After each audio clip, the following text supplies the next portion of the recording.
नमस्कार nice and tasty Odia cooking channel को आपण समस्त को स्वागत। आलू चॉप समोसा तो बहुत थर खाई थे किंतु आज बनैबा अंडा और आलूर चॉप। टेस्ट एते बढ़िया अच्छी कि आपण भात सहित भी खाई परिबे, संध्या बेले स्नैक्स रे भी बनै परिबे, समस्त को पसंद आसीबो। देरी न करिकी देखि नबा ई स्नैक्स रेसिपी। प्रथमे गोटे कप अटा नहीं जाउछि, अटारे स्वाद अनुसार लूण किंबा पाउ चमच लूण पकै नबा, भल भाव मिसई नबा। तापरे अल्प अल्प पानी देकी अटा को चकटी नबा।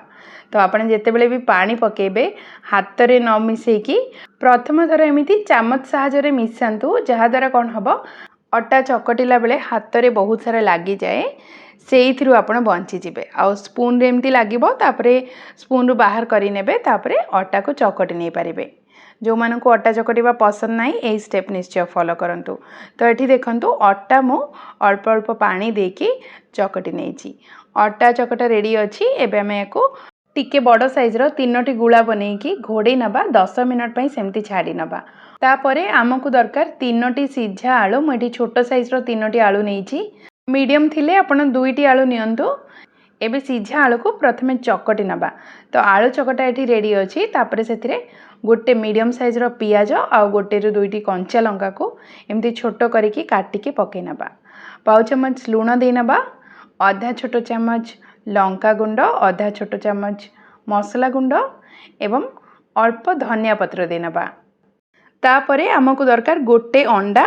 तो अंडा भांगिकी पकै नबा, आपण चाहिए 2टी अंडा भी नहीं पारिबे। तापरे आधा छोट चमच आमे अदा रसुण बटा दे नबा। टेस्ट बहुत बढ़िया रहिबो ए रेसिपी, आपण थरे किंतु निश्चय बनैकी देखंतु। तो एबे सब गुड़ा पूरा भल भाव में मिसई नबा। तो आलू ए जो मसला अच्छी भल भाव देखो मिसई नहीं, या आम साइड रे रखिबा। अन्य पटे अटा जो चकटिकी रखी थिले सेथिरु गोटे गुला नेबा। आ एमिति अटा किंबा मैदा लगेकी जेमिति आमे रुटी बनांती ना, से भली गोटे रुटी बनै नबा। आपण चक्का रुटी न बनैकी एमती टिके लंबा टाइप रो रुटी बनातु, रेसिपी पूरा परफेक्ट बनिबो। तो ये देखंतु लंबा रुटी मु बनै नेछि। रुटी जेते मोटा रखंती से भली मोटा ही रखिबे।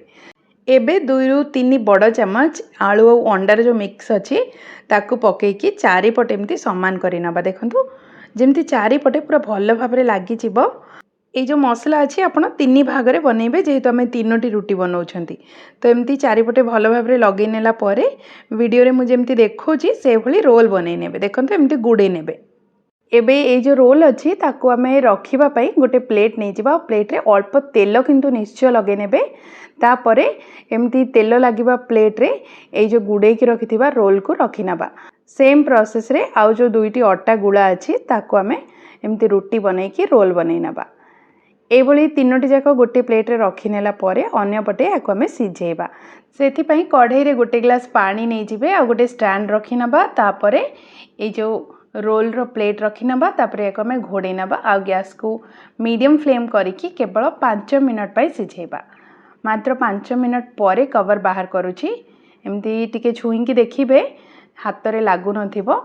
तापरे गैस को बंद करि नबा आ ए प्लेट को बाहर करिकी हल्का ठंडा हवा पई देबा।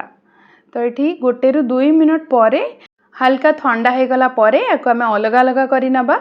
आउ आपण प्लेट रे टिके टिके छाड़ी के रखिबे, जाद्वारा से लागिबनी। एबे प्लेट रु बाहर करि नउची। आउ उषुम थिबा अवस्था रे ही काटिबे तो सहज रे कटि जिवो। तो एबे हल्का उषुम अच्छी, एमती गोटे छुरी नहीं कि जो भी साइज रो आपण को बनेबा इच्छा से हिसाब रे आपण काटि नेबे। एठी आपण एमती बड़ बड़ शेप करके भी काटि परिबे किंबा एमिति पतला करके भी काटि नहीं पारिबे। अंडा देइथिले आलू देइथिले सब गुड़ा भल भाव सिझी जाइछि, कुक हो जाइछि। एमिति भी खाई परिबे, भल लागिबो।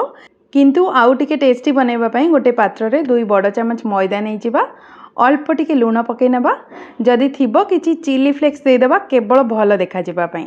एबे भल भाव मिसई नबा आउ अल्प अल्प पानी देके गोटे पतला घोल बनै नबा। बेसी मोटा करिबेनी कि बहुत पतला करिबेनी। देखंतु मु चामच रे आपन को देखौछि एमितिया पतला गोटे मैदार घोल बनै नबा। तापरे ए जो अटार स्नैक्स बनैछंती ताकू ए मैदारे बुड़ेकी छाणी नबा। समोसा और आलू चॉप भी सुआदिया रहिबो। तो ये देखंतु एमती मैदारे बुड़े नेली। अन्य पटे गोटे पैन किंबा कढ़ई रे तेल गरम करि नबा और तेल पूरा भल भाव गरम हो सारा पर मीडियम फ्लेम करिकी एमिति सबगुड़ा स्नैक्स को मैदा रे बुड़ेकी एमिति गरम तेल रे दे नबा आउ ओलट पालट करिकी पूरा ब्राउन कलर हेबा जाए भल भाव भाजी नबा। आपण गैस रो फ्लेम को मीडियम फ्लेम ही रखंतु केवल 2 रु 3 मिनट रे एमिति भाजी नहीं पारिबे। जदि आपन को छाणीबा पसंद नथिबो ताहले 2 रु 3 चम्मच तेल देकी ए जो काटिक रखिथिबा पीसेस को टिके हल्का भाजी नेबे ताहले भी टेस्ट भलो आसीबो। एठी देखंतु गोल्डन करिकी मु छाणी नेछि एमती गोल्डन हेकी भाजी हे गला परे आमे याको तेल रो बाहर करि नबा। बहुत ही कम तेल टाणिबो खाइबा पय भी हेल्दी सेते सुआदिया। थरे स्नैक्स निश्चय बनांतु सेम प्रोसेस रे बळी जाइथिबा जो स्नैक्स थिला ताकू भी आमे एमती छाणी नबा। गरम गरम खाइबे बाहर पूरा क्रिस्पी भीतर नरम रहिबो आउ मसला जो थिला पूरा पुरो पुरो हेकी मिलिबो। आशा करछि एई स्नैक्स रो वीडियो पसंद आसले वीडियो को लाइक करंतु शेयर करंतु नाइस एंड टेस्टी चैनल को एबे ही सब्सक्राइब करंतु। धन्यवाद।